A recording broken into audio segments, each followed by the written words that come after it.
इससे पहले मैं पिछले क्लास में राइबोसोम से पहले पढ़ा चुका था और एंडोप्लाज्मिक रेटिकुलम इससे पहले पढ़ाया था।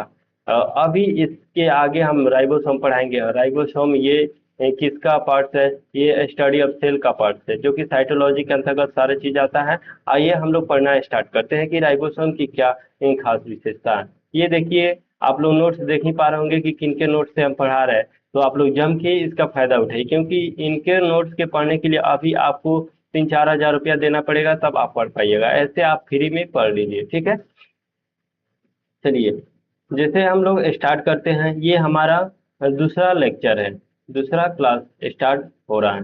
राइबोसोम एक दानेदार संरचना है जो अंतर्द्रव्य जालिका के ऊपर यानी रफ इंडोप्लाज्मिक रेटिकुलम या अकेले गुच्छों के रूप में कोशिका द्रव्य में बिखरे रहते हैं। ये झिल्ली विहीन तथा सबसे छोटा कोशिका अंगक होते हैं। देखिए, अब यहाँ पे थोड़ा सा समझ लीजिए, ये हो गया आपको इंडोप्लाज्मिक रेटिकुलम के पार्ट हो गया। यहाँ पे न्यूक्लियस होता है और न्यूक्लियस के देखिए कुछ पार्ट ये जो होता है झिल्लीदार होता है, ये न्यूक्लियस से रहता है। कुछ पार्ट आपको केंद्रक ये झिल्ली से रहता है, यानी कोशिका झिल्ली से सटी रहती है। कुछ पार्ट यहाँ से इससे सटा रहता है। ऐसे ही छोटे छोटे झिल्ली के आकार की होती है, ठीक है। तो कहता है कि राइबोसोम एक दानेदार संरचना है जो इंडोप्लाज्मिक रेटिकुलम या अकेले गुच्छों के रूप में कोशिका द्रव्य में बिखरे रहते हैं। तो इसी प्रकार बिखरा रहता है, जो ये आपको फिगर बना के दिखाए हैं इसी प्रकार के बिखरा रहता है, ठीक है। ये थोड़ा सा मार्कर हम चेंज कर लेते हैं कि आप लोग को मजा आ जाए पढ़ने में, ठीक। येलो कर लेते हैं, ठीक है। चलिए देखिए, नेक्स्ट पॉइंट क्या कर रहे हैं। कोशिका द्रव्य में जो राइबोसोम गुच्छों के रूप में होती है पाए जाते हैं, वो पॉलीराइबोसोम या पॉलीसोम कहते हैं। अब देखिए, पॉलीराइबोसोम ये व्हाइट में नहीं आ रहा है, आप इसको ब्लैक लेते हैं। ये राइबोसोम जो होता है यहाँ पे देखिए, ये क्या कह रहा है कि पॉलीसोम किसे कहते हैं। पॉलीसोम, ये पूछा हुआ क्वेश्चन है कि पॉलीसोम किसे कहते हैं। तो कोशिका द्रव्य में जो राइबोसोम के गुच्छे पाए जाते हैं, ये हो गया कोशिका, ये क्या हो गया कोशिका द्रव्य। इसके बीच में कोशिका द्रव्य होते हैं, यही झिल्ली होती है। ये वाला पार्ट जो होता है ये झिल्ली होती है। इसी झिल्ली को हम क्या कहते हैं? पॉलीराइबोसोम कहते हैं। पॉलीराइबोसोम कहते हैं। पॉलीराइबोसोम में सभी राइबोसोम मैसेंजर आरएनए के धागे की समान संरचना होती है। आप यहाँ पे धागे की समान संरचना देख लीजिए, यही जो है पॉलीराइबोसोम की संरचना होती है, ठीक है। राइबोसोम प्रोटीन तथा आरएनए से मिलकर बनाता है। राइबो न्यूक्लिक एसिड, आरएनए का फुल फॉर्म क्या होता है? आरएनए का full form ribo nucleic acid, RNA, ribo nucleic acid, ribo nucleic nucleic acid, ठीक है, एसिड, ये आरएनए का फुल फॉर्म होता है। तो राइबोसोम किससे किससे मिलकर बना होता है? प्रोटीन और आरएनए से मिलकर राइबोसोम का निर्माण होता है। ये आप समझ गए। यहाँ पे ये झिल्लीदार इंडोप्लाज्मिक रेटिकुलम के अंतर्गत ये सारा चीज आता है, तो यहाँ पे आप समझ गए होंगे। अब राइबोसोम दो प्रकार के होते हैं। राइबोसोम कितने प्रकार के होती हैं? दो प्रकार की। यहाँ पे देखिए 70S और 80S राइबोसोम होती है। 70S राइबोसोम दो शब्द यूनिट होते हैं जिसमें 30 और 50 की ऐसी हो जाती है। तो 30 और 50 की जो राइबोसोम में आती है वो आप यहाँ पे देख पा रहे होंगे, ठीक है। इसी प्रकार 80S राइबोसोम में दो सब यूनिट होते हैं जिसे 40 और 60 के यूनिट में डिवाइड किया गया। चलिए नेक्स्ट यहाँ पे देखते हैं। राइबोसोम की खोज सर्वप्रथम रॉबिन्सन ने किया था। ये पूछी जाती है कि राइबोसोम की खोज किसने की था। आप कुछ याद रखिए ना याद रखिए, लेकिन ये चीज आप याद रखिए कि राइबोसोम की खोज सर्वप्रथम किसने किया था। तो राइबोसोम की खोज सर्वप्रथम किसने किया था? रॉबिन्सन ने किया था। रॉबिन्सन तथा ब्राउन ने किया था।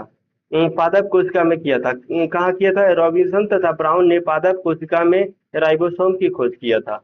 जंतु कोशिका में राइबोसोम का खोज जी पेलार्डे ने किया था। अब देखिए, पौधे में किसने खोज किया था राइबोसोम के? ये रॉबिन्सन किया था। लेकिन ये जंतु यानी एनिमल का जो यदि कोशिका है यानी सेल है, उसमें किसने खोज किया था? जी पलार्डे। यहाँ पे जी पलार्डे ने खोज किया था। जी पलार्डे ने खोज किया था। राइबोसोम का नामकरण रॉबर्ट के द्वारा किया गया था। राइबोसोम का नामकरण किसके द्वारा किया गया था? रॉबर्ट के द्वारा गया था। यहाँ पे रॉबर्ट के द्वारा राइबोसोम का नामकरण किया गया था। अब इसके राइबोसोम का क्या कार्य है उसके बारे में थोड़ी सी हम जान लेते हैं कि राइबोसोम की आखिर कार्य क्या है। देखिए, राइबोसोम की कार्य के बारे में हम थोड़ा सा जान लें कि ये नोट करके आप लोग लिखते जाइएगा, ठीक है। इसको वीडियो करके पॉज करके आप लोग रोक के इसको सभी लिखते जाइएगा, क्योंकि ये एक महत्वपूर्ण ये घटना है। यदि मार्केट में आपको बुक मिलता है तो मार्केट से ले लीजिए, ठीक है। यह प्रोटीन संश्लेषण का काम करता है। अब देखिए राइबोसोम का काम क्या है, प्रोटीन का संश्लेषण का काम है राइबोसोम। यदि प्रोटीन का संश्लेषण ना हो तो फिर शरीर का विकास नहीं हो पाता है, और शरीर के विकास में सबसे महत्वपूर्ण भूमिका किसका होता है, प्रोटीन का होता है। यानी शरीर के निर्माण का सबसे महत्वपूर्ण भूमिका प्रोटीन करता है, ठीक है। तो प्रोटीन के संश्लेषण का काम कौन करता है, राइबोसोम करता है। इसके अभाव में कोशिका में प्रोटीन संश्लेषण का पाना संभव नहीं। यदि राइबोसोम कार्य न करे तो प्रोटीन का संश्लेषण भी ना हो, ठीक है। राइबोसोम को कोशिका का प्रोटीन का फैक्ट्री कहा जाता है। देखिए प्रोटीन का फैक्ट्री किसे कहा जाता है, राइबोसोम को कहा जाता है। किसे कहा जाता है, राइबोसोम को प्रोटीन का फैक्ट्री कहा जाता है, ठीक। अब ये पूछी जाती है प्रोटीन फैक्ट्री किसे कहते हैं, तो राइबोसोम को कहते हैं, ठीक है। चलिए नेक्स्ट क्वेश्चन हम लोग पढ़ना स्टार्ट करते हैं। अब नेक्स्ट टॉपिक क्या है कि गोल्जी काय। गोल्जी काय देखिए, ये गोल्जी काय क्या है इसके बारे में थोड़ी सी हम जान लेते हैं कि गोल्जी काय क्या, ठीक है। गोल्जी काय के बारे में हम थोड़ा सा जान लेते हैं कि यहाँ पे गोल्जी काय जो है ये इसकी क्या विशेषता है। तो देखिए कोशिका द्रव्य में ये मुड़े हुए छड़ के गुच्छे की समान दिखाई देती है। अब कोशिका जो द्रव्य होती है, जैसे कि ये वाला पार्ट आप देखिए, ये हो गया, ये वाला पार्ट जैसे जैसे हम बना रहे हैं वैसे वैसे आप फिगर बनाते जाइएगा, क्योंकि ऐसे ही बनता है ये, ठीक है। ये हो गया गोल्जिकाय। गोल्जिकाय का मतलब होता है यातायात वाला काम करने का, कि एक स्थान से दूसरे स्थान तक इसके कार्य होता है कि कोई भी पदार्थ को ले जाना। तो आइए इसके डिटेल्स हम जान लेते हैं कि गोल्जी बॉडी का क्या मतलब होता है। कि कोशिका द्रव्य में ये मुड़े हुए छड़ के गुच्छे के समान होते हैं। देखिए आप यहाँ पे देख लिए कि मुड़े हुए छड़ के गुच्छे के समान आपको दिखाई दे रहा होगा। पादप कोशिका में गोल्जी का कार्य मुड़े हुए छड़ की संरचना की तरह होती है। कैसी होती है, मुड़े हुई छड़ की संरचना होती है। यहाँ पे आप लोग देख पा रहे होंगे कि ये जो मुड़ा हुआ छड़ है, ये मुड़े हुए छड़ की तरह है कि नहीं। यहाँ पे आप लोग को क्लियर दिखाई दे रहा होगा, ठीक है। यहाँ पे आप लोगों को क्लियर दिखाई दे रहा होगा मुड़े हुए छड़ की तरह, ठीक है। अब डाल्टन तथा फेलिक्स नामक वैज्ञानिक ने पूरे गोल्जी की संरचना 3 भागों में बांटा है, जिसे सिस्टर्नी, छोटे सिस्टर्नी, यहाँ पे देखिए 3 भागों में बांटा गया। कितने भागों में बांटा गया, 3 भागों में बांटा गया। सिस्टर्नी छोटे छोटे, सर्वप्रथम इसकी खोज कैमिलो गोल्जी ने किया था। कि सर्वप्रथम इसकी खोज किसने किया था, कैमिलो गोल्जी ने किया था। कैमिलो गोल्जी इटली के न्यूरोलॉजिस्ट डॉक्टर थे। जो ये कैमिलो बॉडी की खोज किया था वो कहाँ के थे, ये कैमिलो गोल्जी ने किया था। और ये एक न्यूरोलॉजिस्ट यानी मस्तिष्क का जो अध्ययन करने वाला डॉक्टर होता है उसे ही न्यूरोलॉजिस्ट कहते हैं। ये कहाँ के थे, ये इटली के निवासी थे, और इन्होंने ही सबसे पहले गोल्जी बॉडी की खोज किया था। कैमिलो गोल्जी ने इस संरचना का नाम आंतरिक जालिका जालिका के वक्त उपकरण यानी इंटरनल रेटिकुलर अप्रोच से रखा था, परंतु बाद में के समय में इसका नाम ये थी गोल्जी बॉडी रखा। देखिए कैमिलो गोल्जी ने इसके आंतरिक संरचना यानी जालिकावत उपकरण रखा था, लेकिन बाद के समय जब कुछ वर्ष बीत गए तब उसका नाम क्या रख दिया था, गोल्जी काय रख दिया, अर्थात गोल्जी बॉडी रख दिया था। अब गोल्जिकाय का क्या कार्य होता है, अब इसको हम थोड़ा सा जान लेते हैं कि गोल्जिकाय का क्या कार्य होता है। यह अंगक कार्बोहाइड्रेट, यह अंगक किसका होता है, यह कार्बोहाइड्रेट अंगक, ये कार्बोहाइड्रेट, लिपिड यानी प्लास्टिड जिसे कहते हैं, प्रोटीन, न्यूक्लिक एसिड जैसे पदार्थों को पैकेजिंग, संग्रह तथा श्रवण यानी सेक्रेशन का कार्य करता है। यानी इसका मतलब हम ये कह सकते हैं कि जो गोल्जी बॉडी है ये इसका सारा यातायात यानी एक जगह से दूसरे जगह इसको ट्रांसफॉर्म करता है, जिससे कि इसका संश्लेषण वगैरह हो सके, प्रोटीन का निर्माण हो सके, न्यूक्लिक एसिड का निर्माण हो सके, इसका पैकेजिंग हो सके, संग्रहण हो सके, अब बाद में इसका सेक्रेशन यानी स्राव हो सके। यह कोशिका का मुख्य सेक्रेशन ऑर्गेनल है। ये जो गोल्जी बॉडी है ये कोशिका का मुख्य सेक्रेशन का कार्य करता है। कोशिका के अंदर ग्लाइकोलिपिड तथा ग्लाइकोप्रोटीन का निर्माण गोल्जी काय में होता है। देखिए कोशिका के अंदर ग्लाइकोलिपिड तथा ग्लाइकोप्रोटीन का निर्माण कहाँ पे होता है, गोल्जी काय में होता है। चलिए नेक्स्ट, अब इसका क्या कार्य है, अब वो चीज सारा हम लोग देख लिए। अब हम पढ़ेंगे लाइसोसोम के बारे में कि लाइसोसोम की क्या विशेषता है।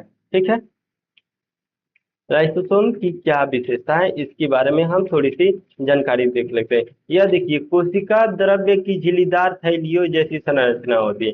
कोशिका द्रव्य की झिल्लीदार थैलियों जैसी संरचना होती है। इस थैलियों की आकृति हमेशा एक जैसी बनी रहती है। कैसी बनी रहती है? एक जैसा आकृति इसकी बनी रहती है लाइसोसोम की। अब इसकी हम थोड़ी सी संरचना यदि यहाँ पे बना के दिखाते हैं कि इसकी संरचना आखिर वास्तव में होती कैसे है। देखिए, यहाँ पे आप देखिए, ये वाला पार्ट है, यहाँ पे हम दिखा देते हैं आपको। ये इसका संरचना ऐसे होती है। ठीक है, लाइसोसोम की संरचना ऐसे ही होती है। ये इसे हाइड्रोलाइटिक एनर्जी कहा जाते हैं। इसे क्या कहते हैं? हाइड्रोलाइटिक एनर्जी कहते हैं। ये कोशिका द्रव्य झिल्लीदार थैली जैसी संरचना, झिल्लीदार थैली यहाँ पे दिख रहा है, ऐसे ही संरचना होती है। इस थैली की आकृति हमेशा एक जैसी बनी रहती है। इसकी जो संरचना होती है हमेशा एक जैसी बनी रहती है, और ये बहुरूपता यानी पॉलीमॉर्फिज्म को दर्शाते हैं। क्या कहते हैं? यानी बहुरूपता को दर्शाते हैं। लाइसोसोम पौधे की कोशिका की तुलना में जंतु कोशिका में प्रचुर मात्रा में पाया जाता है। अब यहाँ पे ये चीज यहाँ पे तो गौरतलब ये हम लोग देख लिए कि क्या होता है। ठीक है, अरे मार्कर चेंज कर रहे हैं दोस्त। ठीक है, देखिए यहाँ पे तो हो गया लाइसोसोम पौधे की तुलना में जंतु में अधिक पाया जाता है। ये जो पौधा होती है, यहाँ पे देखिए पौधा, ये पौधा वाला पार्ट से होती है, ये पौधा वाला पार्ट होती है। ठीक है, ये पौधा वाला पार्ट होती है। लेकिन ये जंतु हो गया, ये मान लीजिए हाथी कुत्ता हो गया। ठीक है, ये कुत्ता वाला पार्ट हो गया। ठीक है, तो इसमें अधिक मात्रा में आपको लाइसोसोम पाया जाता है। लेकिन इसमें ये जो पौधा है, पौधा में क्या होता है? कम मात्रा में लाइसोसोम पाया जाता है। ठीक है, क्या होता है? पौधा में कम मात्रा में लाइसोसोम पाया जाता है। अब लाइसोसोम जो है, लाइसोसोम की थैली के अंदर हर प्रकार के हाइड्रोलाइटिक एंजाइम पाया जाता है। देखिए यही हाइड्रोलाइटिक एंजाइम है। क्या है? ये हाइड्रोलाइटिक लाइटिक एंजाइम है। लाइटिक एंजाइम एंजाइम है, हाइड्रोलाइटिक एंजाइम होती है। इन एंजाइमों में इतनी क्षमता होती है, हाइड्रोलाइटिक इसमें इतनी क्षमता होती है कि कोशिका द्रव्य एवं उसमें उपस्थित जीवित संरचना को नष्ट कर सकता है। बाप रे बाप, लाइसोसोम में इतनी क्षमता होती है इसकी एंजाइमों में कि ये कोशिका द्रव्य और उसमें उपस्थित जीवित संरचनाओं को बर्बाद कर देता है, नष्ट कर देता है, तबाही तबाही कर देता है। इसलिए लाइसोसोम को आत्महत्या की थैली कहते हैं। क्या कहते हैं? लाइसोसोम को आत्महत्या की थैली कहते हैं। आत्महत्या की थैली किसे कहते हैं? लाइसोसोम को। ये क्वेश्चन पूछी जाती है वन लाइनर एग्जाम में, वन डे एग्जाम में पूछी जाती है कि आत्महत्या की थैली किसे कहते हैं? तो लाइसोसोम को आत्महत्या की थैली कहते हैं। ये आप पॉइंट मार के लिख लीजिए यहाँ पे कि आत्महत्या की थैली किसे कहते हैं? लाइसोसोम को कहते हैं। लाइसोसोम की खोज सर्वप्रथम 1958 में हुआ था, और किसने किया था? डी डुबे नामक वैज्ञानिक ने किया था। डी डुबे इस कार्य हेतु 1974 में उसे नोबेल प्राइज भी मिला था।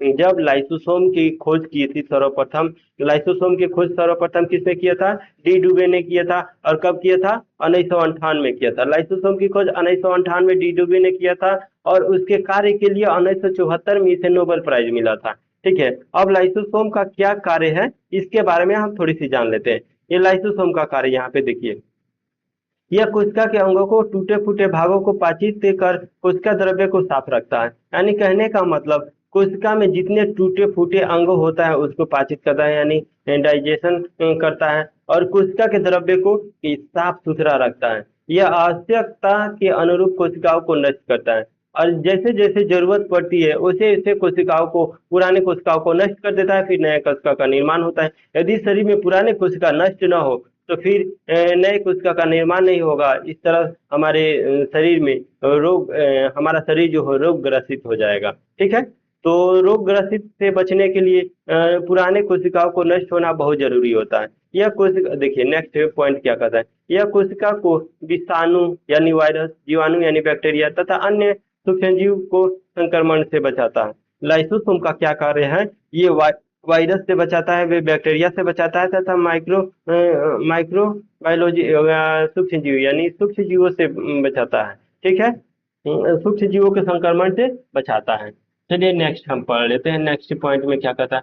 अब mitochondria, oh my God, mitochondria एक महत्वपूर्ण भूमिका निभाता है किसी भी कोशिका के निर्माण में। इसको पावर हाउस कहा जाता है, पावर हाउस ऑफ सेल्स कहा जाता है। ठीक है, तो चलिए हम यहाँ पे पढ़ लेते हैं कि पावर हाउस ये माइटोकॉन्ड्रिया क्या है। चलिए स्टार्ट करते हैं। माइटोकॉन्ड्रिया की आकृति बहुत ज्यादा परिवर्तनशील होती है। अब देखिए माइटोकॉन्ड्रिया की आकृति कैसी होती है, बहुत ज्यादा परिवर्तनशील होती है। यह जंतु कोशिका की सबसे बड़ा कोशिकांग होती है। जो माइटोकॉन्ड्रिया होती है जंतु कोशिका की सबसे बड़ी कोशिकांग होती है। माइटोकॉन्ड्रिया दोहरी झिल्ली की बनी होती है। माइटोकॉन्ड्रिया कैसी बनी होती है, दोहरी झिल्ली की तरह बनी होती है। इसके भीतरी झिल्ली में अनेक अंगुली नुमा जैसे उभार निकला रहता है, जिसे हम क्रिस्टी कहते हैं। अब थोड़ा सा उसको जान लेते हैं। ये क्या कहता है, माइटोकॉन्ड्रिया देखिए दोहरी झिल्ली से बनी होती है। ये माइटोकॉन्ड्रिया हो गया दोहरी झिल्ली, ये हो गया दोहरी झिल्ली, सॉरी इसको हम मिटा देते हैं। यहाँ पे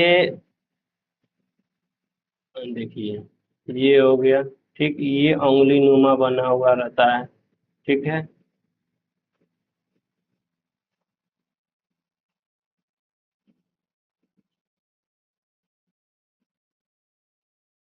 ये उंगली नुमा वाला हो गया पार्ट। ठीक है, और ये इसको क्या होता है, झिल्ली से हम घेर देते हैं एक बार। ठीक है, घेर, ये घेर आ गया। ठीक है, और ये उंगली नुमा है। और फिर ऊपर एक दोहरा पार्ट से घिरा होता है, जिसे यहाँ पे देखिए, आप यहाँ पे गौर से देखिए, ये दोहरी झिल्ली हो गया। ठीक है, ये हो गया दोहरी झिल्ली। और बीच में एक मैट्रिक्स वगैरह पाया जाता है, बीच में क्या पाया जाता है, मैट्रिक्स।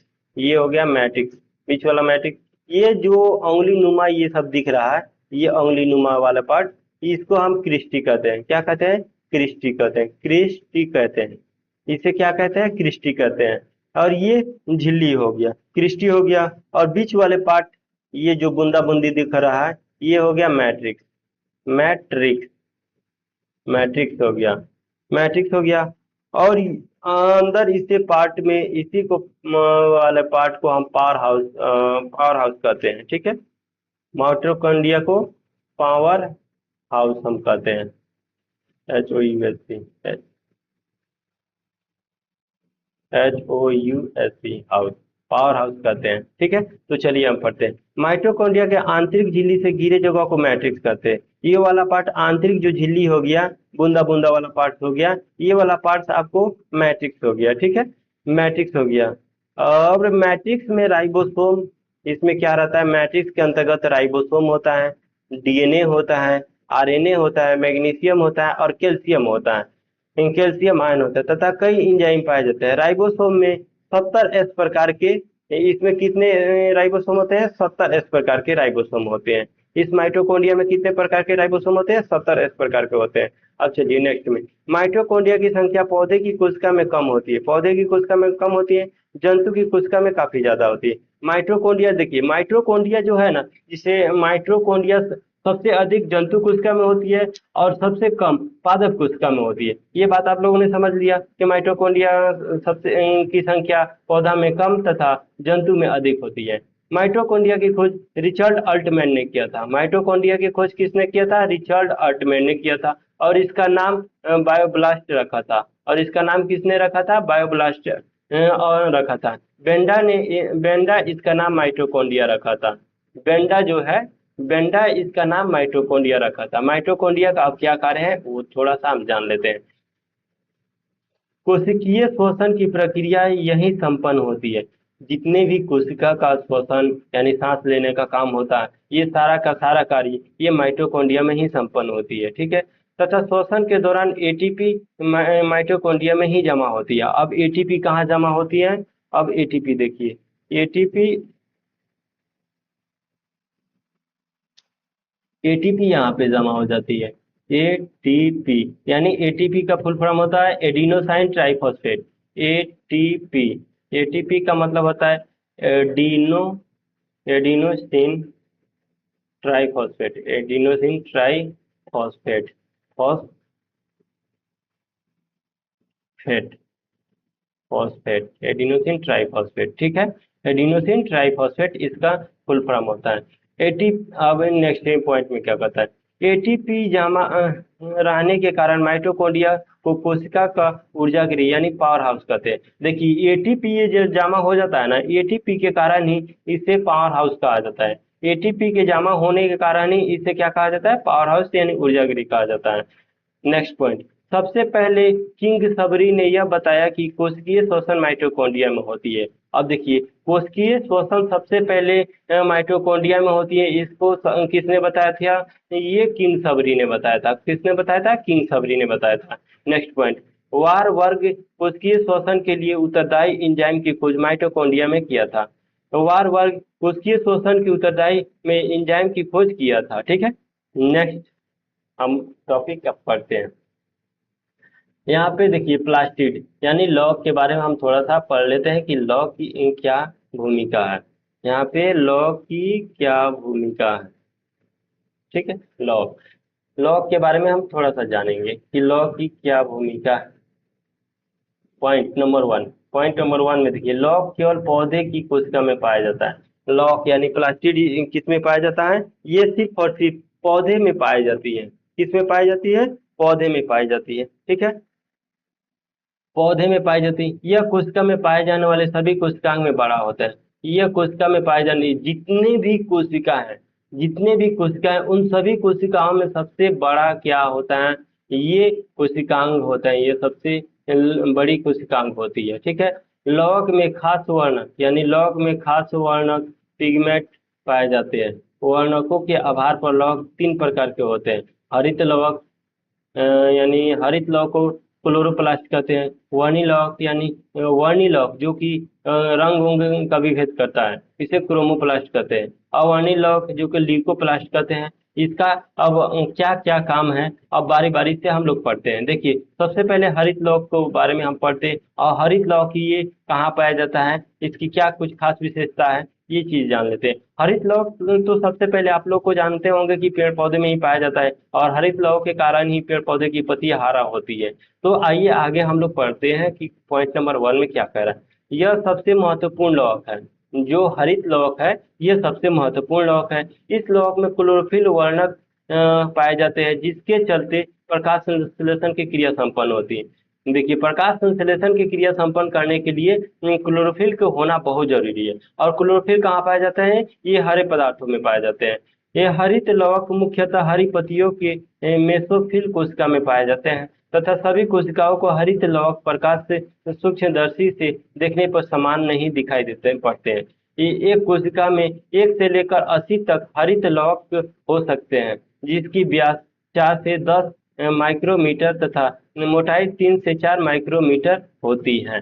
ये आप लोग समझे, नहीं समझे तो आइए हम थोड़ा सा इसको आप लोग समझाते हैं कि क्या इसकी विशेषता है। आगे पहले हम पॉइंट नंबर नेक्स्ट पढ़ लेते हैं। हरित लौक को जब प्रकाश सूक्ष्मदर्शी के द्वारा अध्ययन किया जाता है तो इसकी संरचना कुछ इस प्रकार निर्धारित होती है। हरित लौक दोहरी चिकनी झिल्ली से घिरी होती है। अब पहले हम थोड़ा सा इसका फिगर बना लेते हैं। ये देखिए दोहरी चिकनी झिल्ली हो गई, ठीक है। ये हो गई दोहरी चिकनी झिल्ली। बिना फिगर के मजा नहीं आएगा पढ़ने में, इसलिए मैं फिगर बता रहा हूँ। देखिए ये हो गया, झिल्ली हो गया, ठीक है। अब झिल्ली में क्या होता है कि यहाँ पे देखिए ये हो गया झिल्ली।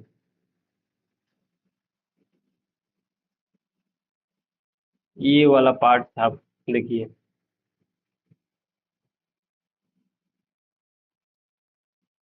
चलिए। अब कह रहा है कि हरित लौक में दोहरी चिकनी झिल्ली से घिरी होती है। यह दोहरी झिल्ली जो होती है पारगम्य होती है तथा प्रोटीन से बनी होती है। ये दोहरी जो झिल्ली होती है ना, ये वाला झिल्ली, ये झिल्ली क्या होती है, झिल्ली ये प्रोटीन की बनी होती है। किसकी बनी होती है, प्रोटीन की बनी होती है, ठीक है, प्रोटीन की बनी होती है। अब प्रोटीन की बनी होती है। दोहरी झिल्ली घिरा होता है तरलयुक्त गुहा यानी कैविटी जो होती है, ये वाला पार्ट जो कैविटी होती है, इसे कैविटी को एस्ट्रोमा कहते हैं। इस वाले पार्ट को हम क्या कहते हैं, एस्ट्रोमा कहते हैं। एस्ट्रोमा, एस्ट्रोमा हम कहते हैं। इस वाले पार्ट को क्या कहते हैं, एस्ट्रोमा कहते हैं। देखिए यहाँ पे जो भी झिल्ली होती है एस्ट्रोमा इसको कहते हैं। अब एस्ट्रोमा में महीन झिल्लीदार संरचना को एस्ट्रोमा लेमेन कहते हैं। यहाँ पे महीन झिल्लीदार, ये वाला महीन, यहाँ पे देखिए ये महीन महीन महीन महीन महीन, ये महीन महीन झिल्ली, ये महीन महीन झिल्ली है। इसमें महीन महीन आप देख पा रहे होंगे, महीन महीन झिल्ली। चलिए थोड़ा सा कलर चेंज करके हम आपको दिखाते हैं, रेड कलर में दिखा देते हैं। ये वाला जितने रेड कलर में दिखेगा आपको, ये वाला रेड कलर वाला पार्ट, ये वाला रेड कलर। अब ये क्या है, ये है आपको एस्ट्रोमा, ये थी जो एस्ट्रोमा लैमेली कहते हैं। इससे क्या कहते हैं, एस्ट्रोमा लैमेली, एस्ट्रोमा, एस्ट्रोमा लैमेली कहते हैं। ले लैमेली, लैमेली कहते हैं, एस्ट्रोमा लैमेली कहते हैं, ठीक है। इसे क्या कहते हैं हम, एस्ट्रोमा लैमेली कहते हैं।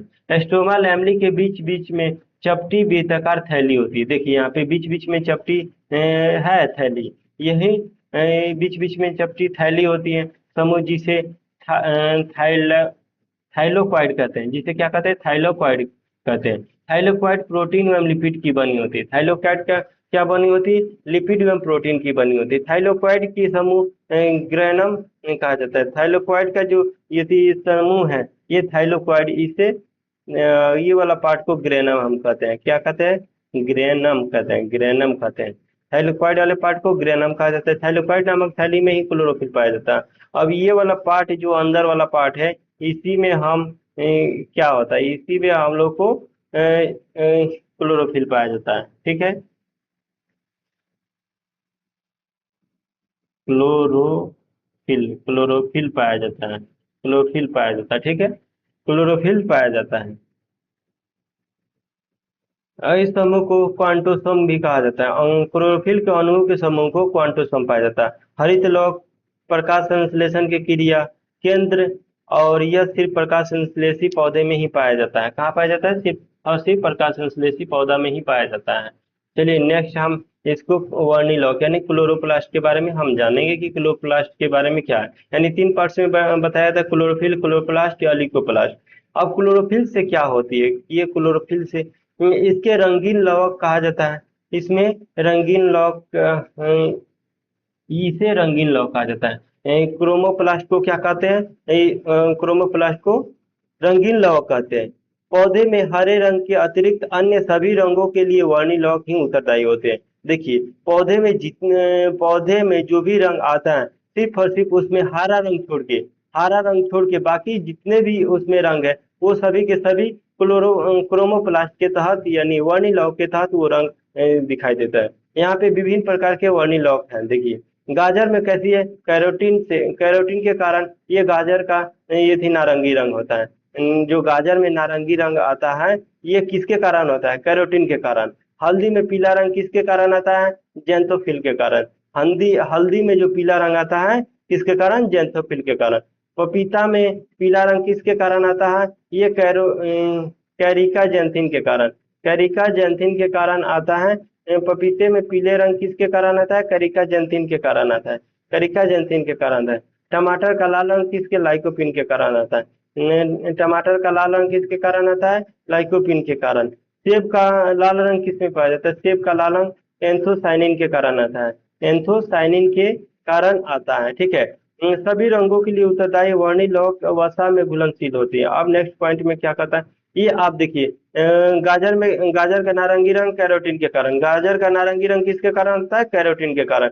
हल्दी में पीला रंग किसके कारण, जेंथोफिल के कारण। हल्दी में पीला रंग किसके कारण, जेंथोफिल के कारण। पपीते का पीला रंग किसके कारण, कैरिका जेंथिन के कारण, कैरिका जेंथिन के कारण। टमाटर का लाल रंग किसके कारण होता है, लाइकोपिन के कारण, लाइकोपिन के कारण टमाटर का रंग लाल होता है। सेब का लाल रंग किसके कारण होता है, एंथोसाइनिन के कारण। सेब का लाल रंग किसके कारण होता है, एंथोसाइनिन के कारण। सभी, अब देखिए नेक्स्ट पॉइंट, अब हम पढ़ना स्टार्ट करते हैं। सभी रंगों के लिए उत्तरदायी वर्णी लौह वसा में घुलनशील होते हैं तथा मुख्य रूप से फूलों तथा फलों में ही पाए जाते हैं। मुख्य रूप से फूल तथा फल में ही ये वर्णी लौह यानी क्रोमोप्लास्ट पाया जाता है। अब नेक्स्ट पॉइंट, गौरतलब है कि हरित लौह यानी क्लोरोफिल वर्णी लौह के रूप में परिवर्तित हो जाते हैं। जो क्लोरोप्ला क्लोरोफिल है, वो क्लोरोप्लास्ट में क्या होते हैं, परिवर्तित हो जाते हैं, तथा वर्णी लौह हरित लौह में तथा वर्णिलॉग हरित लॉग में दोनों एक दूसरे पे क्या डिपेंडेंट है, दोनों एक दूसरे के ट्रांसफर हो जाते हैं। तीनों प्रकार के लॉग आपस में परिवर्तन हो सकते हैं। देखिए कौन कौन से क्लोरोप्लास्ट, क्रोमोप्लास्ट और ल्यूकोप्लास्ट, ये तीनों एक दूसरे को आपस में क्या होते हैं, परिवर्तन हो सकते हैं। अब नेक्स्ट हम पढ़ते हैं ल्यूकोप्लास्ट के बारे में, हम पढ़ना स्टार्ट करते हैं ल्यूकोप्लास्ट की क्या कुछ खास विशेषता है। चलिए ल्यूकोप्लास्ट, ल्यूकोप्लास्ट की विशेषता देखिए, यह लवक पौधे के उन भागों में पाए जाते हैं जो सूर्य के प्रकाश से वंचित रहता है, अर्थात सूर्य से प्रकाश से वंचित भूमि के अंतर्गत ही, यानी जड़ वाला भाग जो होता है जहाँ पे सूर्य के प्रकाश नहीं पहुंच पाती है, जैसे कि आलू हो गया, प्याज हो गया, यह लवक मुख्य रूप से कहाँ पाई जाती है, जमीन के अंदर पाई जाते हैं।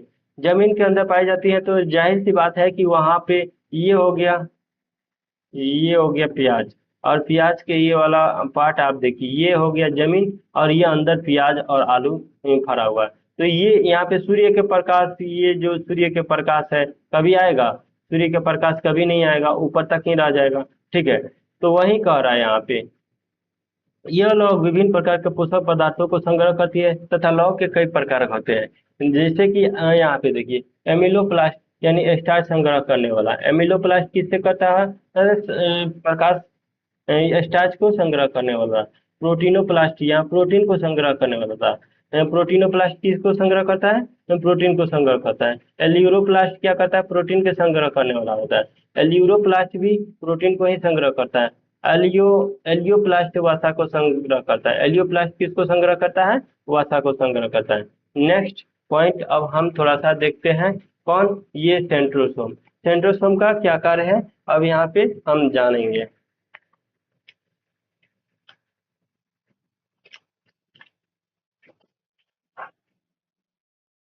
सेंट्रोसोम, अब सेंट्रोसोम की देखिए विशेषता, यह संरचना केवल जंतु में ही पाया जाता है। सेंट्रोसोम किस में पाया जाता है, केवल और केवल जंतु में ही पाया जाता है।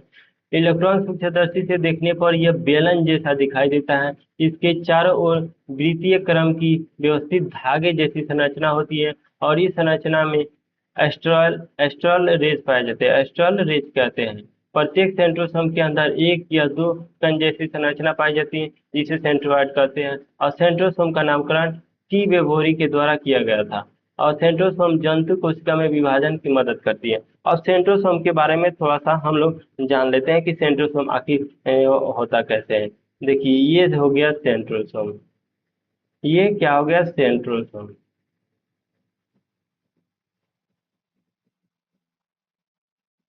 ये हो गया सेंट्रोसोम। सेंट्रोसोम इसमें क्या कह रहा है कि सेंट्रोसोम, यहाँ पे देखिए, यहाँ पे कुछ,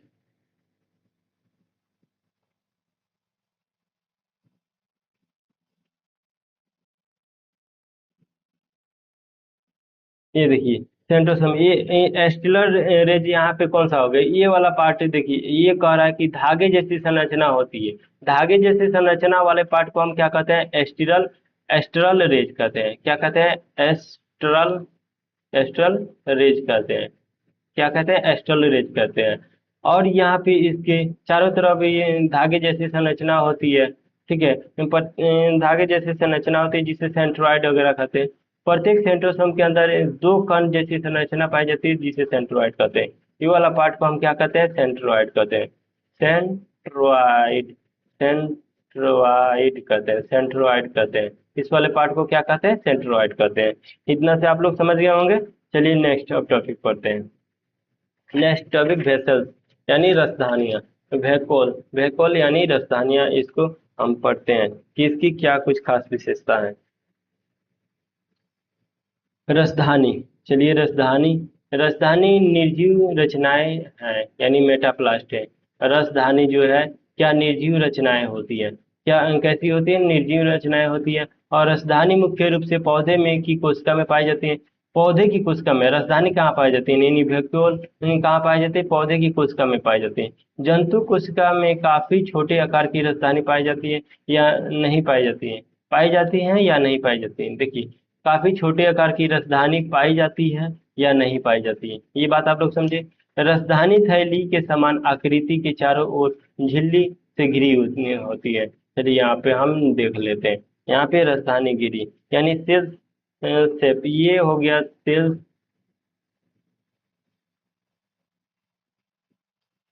रसदानी के समान आकृति जो चारों तरफ झिल्ली के से घिरी रहती है, इस झिल्ली को टोनोप्लास्ट कहते हैं। इस झिल्ली को क्या कहते हैं? टोनोप्लास्ट कहते हैं। टोनोप्लास्ट कहते हैं। टोनोप्लास्ट में एक अर्धपारगम्य झिल्ली होती है। अर्धपारगम्य झिल्ली होती है, आधा यानी पैरेमेबल होता है, सेमी पैरेमेबल जिसको कहते हैं। पौधे के रसदानियों में कोशिका रस यानी सेल्स सेप, यही हो गया सेल्स सेल्स सेप सेल्स सेप सेल्स सेप भरा रहता है।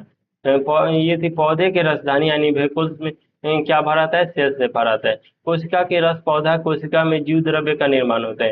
ये थे जो रस पौधे की कोशिका में जीव द्रव्य का निर्माण होता है। इसमें क्या होता है? जीव द्रव्य का निर्माण होता है। ठीक है। रसदानी, नेक्स्ट पॉइंट क्या कर रहा है? रसदानी जंतु की कोशिका को संतुलन बनाए रखने का कार्य करता है।